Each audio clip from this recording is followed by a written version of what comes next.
مسجد اقصی میں تمام انبیاء علیہ السلام موجود ہیں۔ اللہ اکبر، حضور علیہ الصلوۃ والسلام تشریف لائے تو جبریل امین نے خود اذان پڑھی۔ اذان پڑھنے کے بعد پھر اقامت کہی۔ اب سارے لوگ کھڑے تھے لیکن انہوں نے حضور کو ہاتھ سے پکڑ کے مصلی پہ کھڑا کیا۔ اللہ اکبر۔ دیکھو بہت سارے لوگ ہوں، ایک متعین امام ہو تو وہ تو مصلی پہ کھڑا ہوگا ہی ہوگا۔ اب آپ سارے لوگ آئے ہیں تو میں نماز پڑھا دوں تو میں تو پڑھاؤں گا ہی پڑھاؤں گا، یہ تو کوئی کمال نہیں نا۔ کمال تو بنتا جب سارے علماء ہوں، پھر پتہ چلتا ہے کون مصلی پہ کھڑا ہوتا ہے۔ اب سارے ہی نبی ہیں، اللہ اکبر۔ ان میں نوح نجی اللہ بھی ہیں، ان میں موسیٰ کلیم اللہ بھی ہیں، ان میں عیسیٰ روح اللہ بھی ہیں، آدم صفی اللہ بھی ہیں، حضرت یوسف علیہ السلام بھی چراغ حسن لیے کھڑے ہیں، صفیں بنی ہوئی ہیں۔ اب پتہ چلے گا نا مصلی پہ کون کھڑا ہوتا ہے۔ فقہی اصول کیا ہے مصلی پہ؟ احق بالامام عالمہم بالسنہ۔ جو جب سارے لوگ پڑھے لکھے ہوں تو پھر امامت کے مصلی پہ کون کھڑا ہوگا؟ ہمارا فقہی اصول یہ ہے کہ جو سب سے بڑا عالم ہوگا وہ مصلی پہ کھڑا ہوگا۔ تو پھر جب سارے نبی کھڑے تھے اور وَعَلَّمَ آدَمَ الْأَسْمَاءَ كُلَّهَا کا تاج بھی سر پہ رکھے ہوئے تھے، لیکن مصلی پہ حضور آئے، اس بات کا اعلان ہے صف انبیاء میں سب سے بڑا عالم ہے تو آمنہ کا لال ہے۔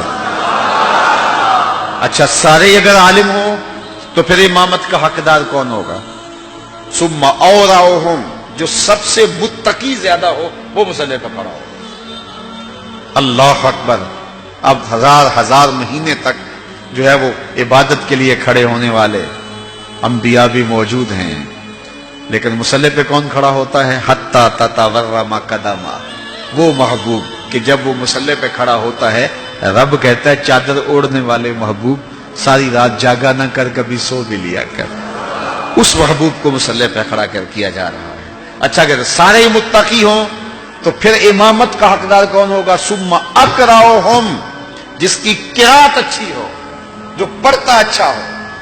اب صف انبیاء میں حضرت داؤد علیہ السلام بھی موجود ہیں، کہتے ہیں جب پڑھتے تھے جانور رک جاتے تھے۔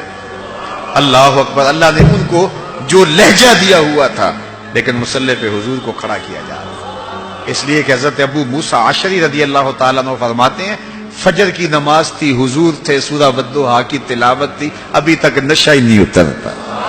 اچھا اگر سارے ہی قاری ہوں تو پھر امامت کا حقدار کون ہے؟ ثم احسنہم وجہا، جو سب سے سونا ہو وہ مصلی پہ آئے گا۔ اب یوسف بھی صفوں میں کھڑے ہیں علیہ السلام، انبیاء بھی صفوں میں کھڑے ہیں، وجیہ اللہ بھی صفوں میں کھڑے ہیں، ہر نبی اللہ کا سونا ہوا ہے، لیکن حضور مصلی پہ کھڑے ہیں۔ حضرت یوسف کو اعتراض نہیں ہوتا، وہ جانتے ہیں میں حسین ہوں تو یہ آسن ہے، میں جمیل ہوں تو یہ اجمل ہیں، میرا حسن ان کے حسن کا پرتاؤ ہے، تو اس لیے حضور مصلی پہ کھڑے ہیں۔ اچھا یہاں ایک بات اور بتاؤں گا اگر آپ کی توجہ ہو، یہ جو میں نے آپ کے سامنے ضابطہ بیان کیا ہے یہ استحبابی ضابطہ ہے، اس کے برعکس بھی ہو جائے تو نماز ہو جائے گی۔ بڑا سونا جمیل حسین پیچھے کھڑا ہو اور کالے رنگ کا جو ہے وہ نقوش بھی خوبصورت نہیں ہے آگے کھڑا ہو تو نماز ہو جائے گی، کوئی حرج نہیں ہے۔ اچھا قاری پیچھے کھڑا ہو، کم درجے کا قاری مصلی پہ کھڑا ہو، نماز ہو جائے گی۔ بڑا پڑھا لکھا عالم دین پیچھے کھڑا ہو، کم درجے کا عالم آگے کھڑا ہو، نماز پھر بھی ہو جائے گی۔ انتہائی تہجد گزار شب زندہ دار پیچھے کھڑا ہو لیکن آگے کھڑے ہونے والا تہجد گزار نہیں بھی ہے لیکن متقی ہے، پھر بھی نماز ہو جائے گی۔ یہ استحبابی ہے کہ یہ ترجیح ہونی چاہیے، لیکن اس کے برعکس بھی ہوگا تو پھر بھی نماز ہو جائے گی، حرج کوئی نہیں۔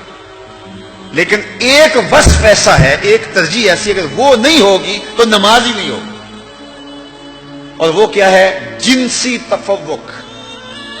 اس کی ایک مثال میں آپ کے سامنے رکھتا ہوں۔ ماں افضل ہے یا بیٹا؟ ماں۔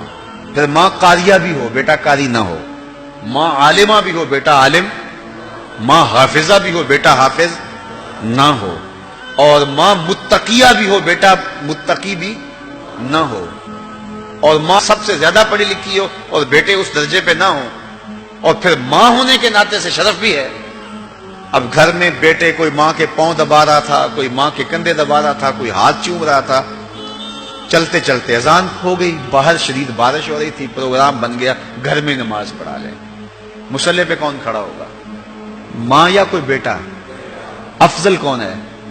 ماں۔ قاریہ بڑی کون ہے؟ عالمہ بڑی کون ہے؟ لیکن پھر ماں کو مصلی پہ ہونا چاہیے۔ کیوں ماں مصلی پہ کھڑی نہیں ہوتی؟ ایک وصف ایسا ہے جو ماں میں نہیں، اور وہ کیا ہے؟ جنسی تفوق اس کو حاصل نہیں۔ الرجال قوامون علی النساء، مردانہ پن زنانہ پن سے افضل ہے، رجولیت نسوانیت سے افضل ہے۔ تو رجل ہونا، مرد ہونا، مردانہ پن، یہ وہ وصف ہے جس نے ماں کو پیچھے کر دیا، بیٹے کو آگے کر دیا۔ عزت اپنی جگہ، سلوٹ اپنی جگہ، سلام اپنی جگہ، علم اپنی جگہ، زہد تقویٰ اپنی جگہ۔